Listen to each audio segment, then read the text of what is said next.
Hey, it's Thursday, October 21st, 2010, and for my vlog today, I want to talk about some of the articles that I found in today's New York Times. By the way, before I get started, I just want to say that if you want to stay informed about the world and the country and what's going on, I think the best single source is still the New York Times. You might do better if you're really good with RSS or you get a good news and information app on your iPhone or iPad, but I don't do either of those things. So for me, I think the New York Times remains the best single source. And I find, yeah, sure, it's incredibly limited in so many ways and flawed and has major gaps in its coverage about some of the details of politics. But overall, if you want to stay informed about what's going on, this is the way to go. So there's an article here talking about the steep skepticism that Tea Party advocates have for the notion that human activities are causing global warming and climate change. Not too much of a surprise for people who follow Rush Limbaugh and Glenn Beck, but it really makes me sympathize with the Democrats who are trying to do something about climate change. You got to fight against this level of ignorance in the population and in the opposing political party, and it's really difficult. Yeah, a new strategy has got to be found. But it's not going to take one administration or one term. It's going to take a generation, another generation, to get the world moving on that subject, even to get the United States moving. I like this article about a very successful U.S. military offensive ousting the Taliban from Kandahar. And they say, this time they were really doing a good job. Yeah, we're routing the Taliban. We started that war in 2001, and it's now in 2001, right? And it's now 2010, and now we're routing the Taliban? Yeah, doubt it. Two interesting companion articles, one about how Europe is avoiding Keynesian economic approach, which is to use public money to stimulate the economy during an economic downturn. And the companion article is these massive cuts that are now being proposed and implemented in England. Let me talk about that for a second. The article says that Britain plans the deepest cuts in spending in 14 years. One of the cuts fascinates me. There will be a 14% cut in the tax money allocated to maintaining Queen Elizabeth II's household. 14% cut. I would, if I were dictator of England, I'd probably make that a 94% cut. 8% cut in military spending, but they will not be cutting any of the spending on the Afghan war. I would make that a 30% cut in military spending and a 100% cut in the Afghan war. But overall, despite my cynicism, I'm kind of intrigued by this. There's a battle between stimulating the economy but with spending, that's the Keynesian approach, or this concern about budget deficits. At least I probably fall on the side of stimulating the economy with spending. It also has future benefits because you're going to be spending that money and building and buying things that you're going to use forever, infrastructure and so on. But if you're going to cut, don't go around claiming you're going to cut and you find 1% here or 2% here to shave off. Go for it, like England is going to be doing. Deepest spending cuts in 60 years. Not talking about 1 or 2% shaved off here and there, but major cuts. So I don't know if it's going to work. I don't know if I like it, but I'm very intrigued, and I'm glad that they're going for it. Another article on how efforts to prosecute Blackwater and Blackwater employees for crimes committed in Iraq are collapsing. Yeah, that's no surprise. Two of the major reasons are that it's very difficult to preserve evidence in a war zone, yeah, and there's a lot of debate about proper jurisdiction for American prosecutors to prosecute American citizens who allegedly committed crimes in another country. But yeah, these are the problems with subcontracting the war effort. This is what everybody warned against. I kind of think, in this case, forget it. Blackwater has immunity, essentially. They did what they did.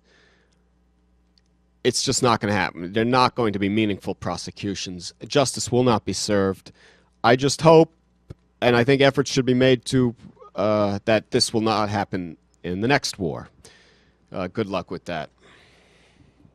If you're into serial killers, you should read this article about Canada's serial killer. His name is Colonel David Russell Williams. Fascinating,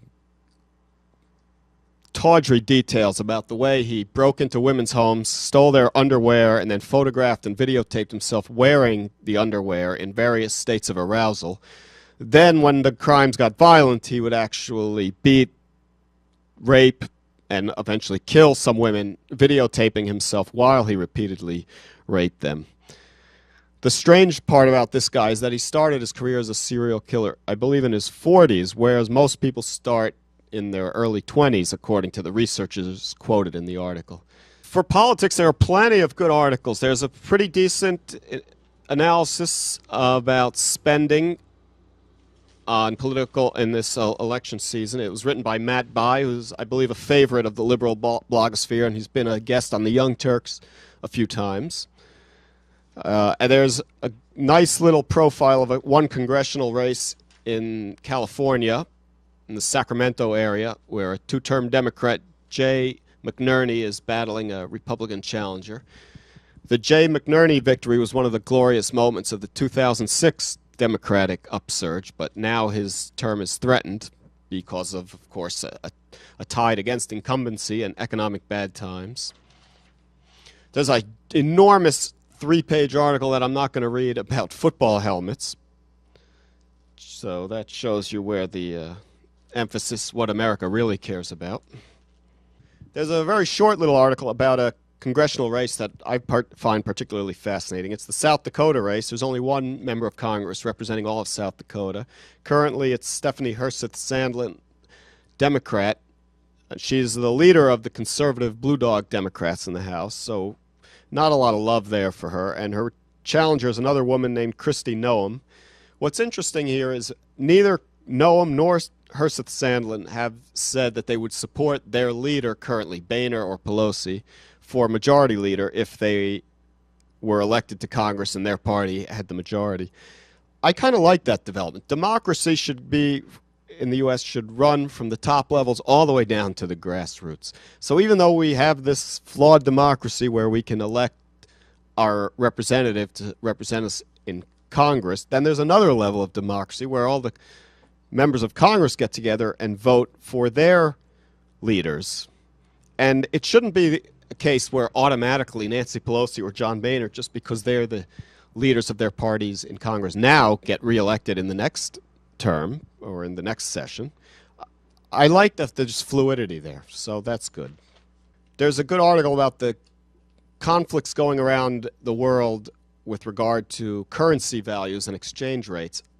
What's going on now, basically, is almost every country is looking out for itself and the value of its currency. For example, China wants to keep its currency low. The U.S. talks about keeping it high, but the Fed is taking steps that is going to keep the value of the dollar low.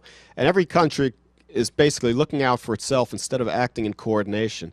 This could be a problem in the world. Cooperation generally is better than everybody looking out for themselves. I like this very technical article about how